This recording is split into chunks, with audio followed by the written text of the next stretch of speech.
Hello बच्चों, आप लोग कैसे हो।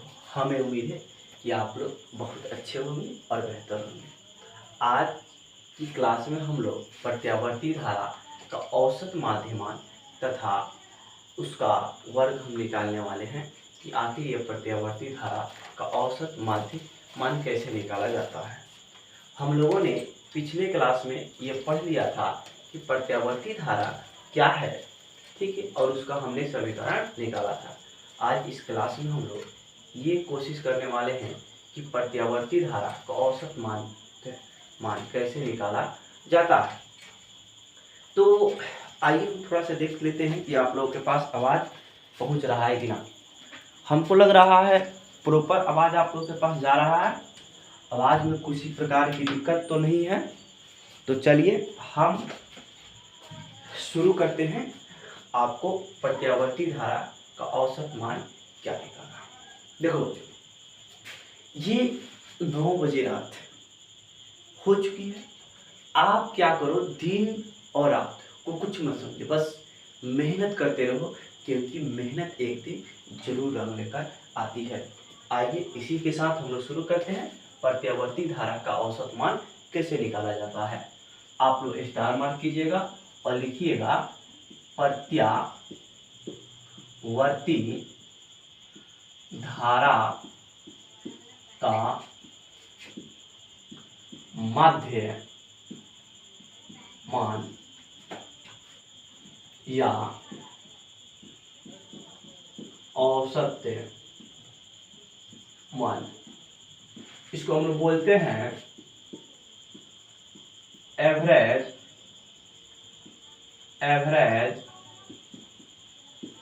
वैल्यू ऑफ एसी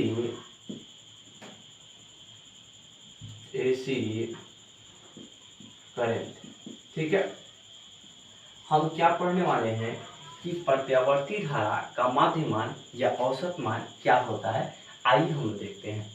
जैसे मान लीजिए हमने कल एक डायग्राम बनाया था प्रत्यावर्ती धारा का। वो डायग्राम कुछ इस प्रकार से था। ठीक है, इस प्रकार से कुछ डायग्राम था।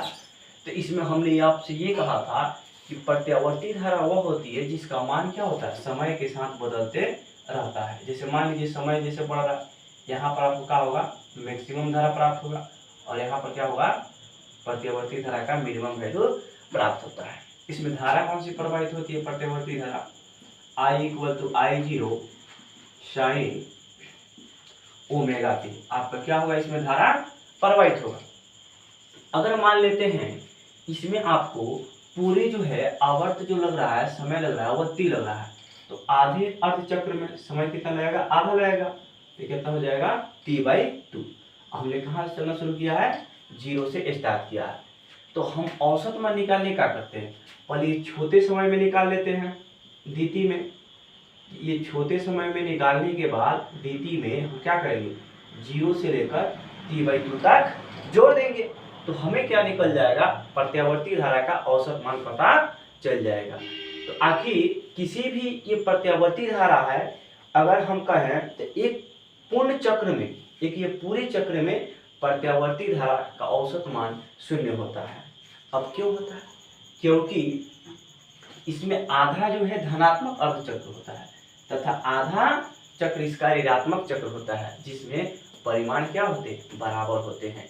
इसीलिए इसका औसत माध्य मान 0 होता है। हम कहें तो एक पूर्ण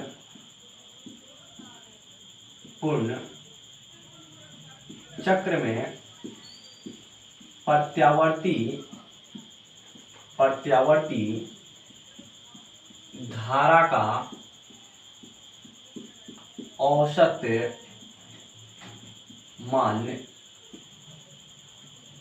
0 होता है।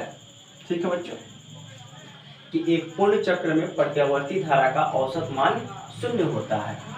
अब आपसे पूछा जाए कि क्यों होता है, तो याद रखना है वाली बात, क्योंकि एक पूर्ण चक्र में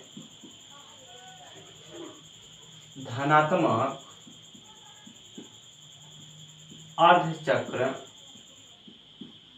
अर्धचक्र एवं ऋणात्मक अर्धचक्र में धारा समान होता है। अब आपसे पूछा जाएगा कि जो प्रत्यावर्ती धारा होता है उसके एक पूरे चक्र में औसत धारा का मान कितना होता है। तो इंपॉर्टेंट पॉइंट रखिएगा, क्या होता है, 0 होता है। अब क्यों होता है, तो क्योंकि ये धनात्मक चक्र है और ये ऋणात्मक चक्र है, तब जाकर ये पूर्ण, इन दोनों का परिमाण क्या होता है, समान होता है। इसी वजह से इनमें क्या होता है, औसत माध्यमान 0 होता है। ठीक है, तो आइए हम आपको निकाल कर दिखाते हैं इनका औसत माध्यमान कैसे निकलता है। जैसे मान लीजिए अब यहाँ से हम धारा निकालते हैं और यहाँ तक जोड़ देते हैं, सिंपल सी बात।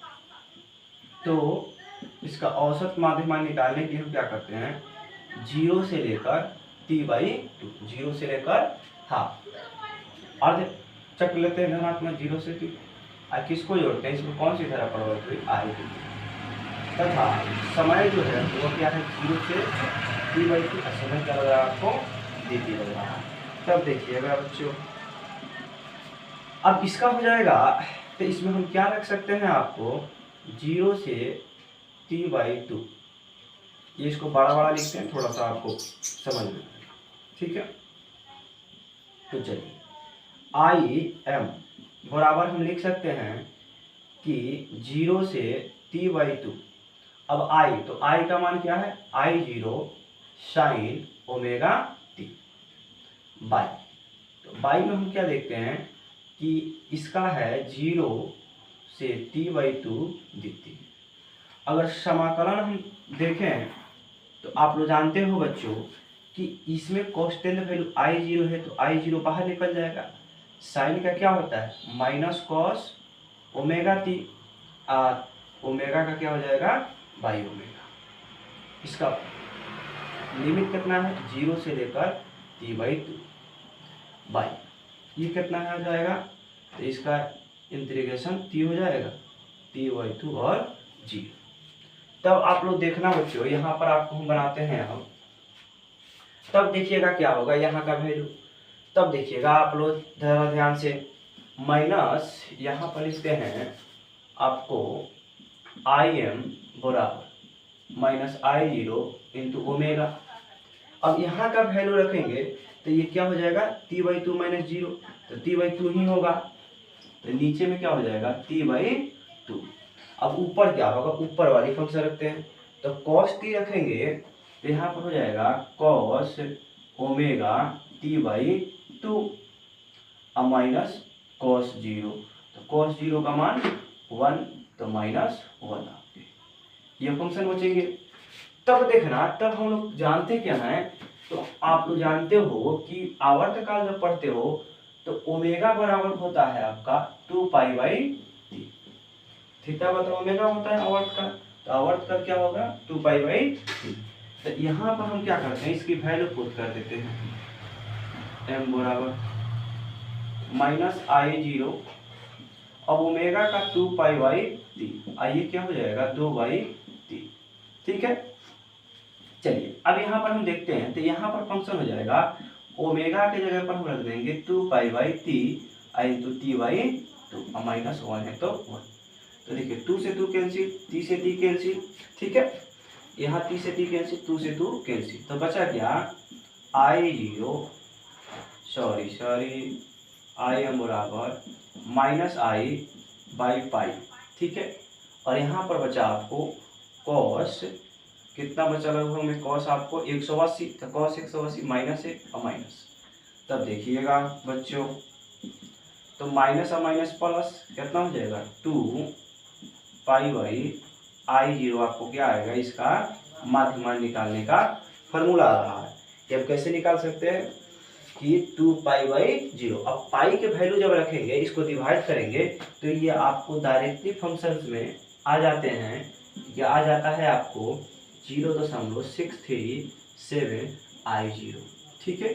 अब इतना हम रख के क्या कर सकते हैं, धारा का माध्य मूल ज्ञात कर सकते हैं और इसका हम आपको क्या कर सकते हैं, यहाँ पर औसत मान यही होता है और ज्ञात कर सकते हैं। यदि परिपथ, अगर यहाँ पर लिखे बच्चों हम, यदि परिपथ में प्रतिरोध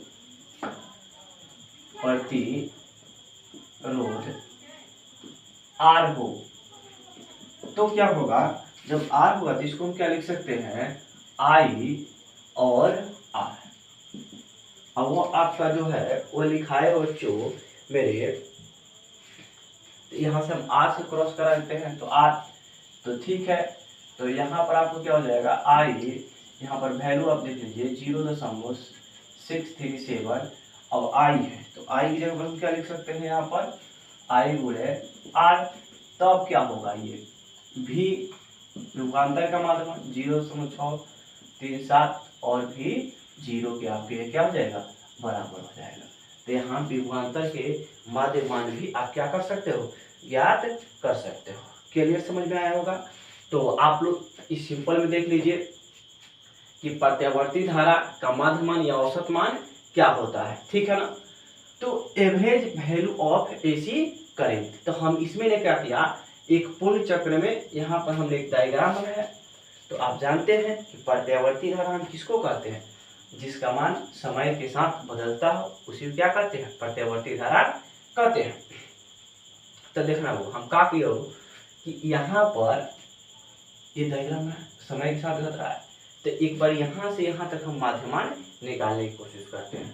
0 से 3 आई का समाकलन करते हैं और थीटा, तो हमने यहाँ पे इसका क्या कर दिया, समाकलन कर दिया।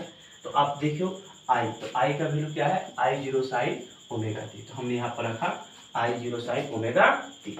ये कांस्टेंट वैल्यू तो बाहर निकल जाएगा और sin ओमेगा टी इसका इंटीग्रेशन क्या होता है, cos ओमेगा टी, और लिमिट क्या है 0 से t/2 है तो t/2, और इसका हमने क्या हो जाएगा dt का t 0 से t/2।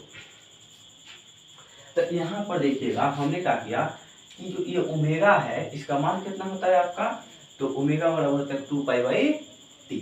तो इसके वैल्यू को हमने यहाँ पर पुट कर दिया, तो 2 से 2 कैंसिल, t से t कैंसिल, तो यहाँ पर बच गया 180, cos 180 -1 और माइनस माइनस प्लस 2 से और डिवाइड करेंगे जितना वैल्यू आएगा। और इसमें प्रतिरोध R मान लेंगे तो आपको क्या आ जाएगा, विभवांतर का मान भी निकालने आ जाएगा। उम्मीद करते हैं आप लोग को ये समझ में आया होगा। आइए हम नेक्स्ट थ्योरम पढ़ते हैं। ये नेक्स्ट थ्योरम हम क्या पढ़ते हैं, इस पर हम विचार करते हैं। तो देखिएगा आप लोग कि नेक्स्ट थ्योरम होता क्या है, तो इसको हम मिटा दें। तो आइए देखते हैं नेक्स्ट थ्योरम के बारे में कि नेक्स्ट थ्योरम हमारा है क्या।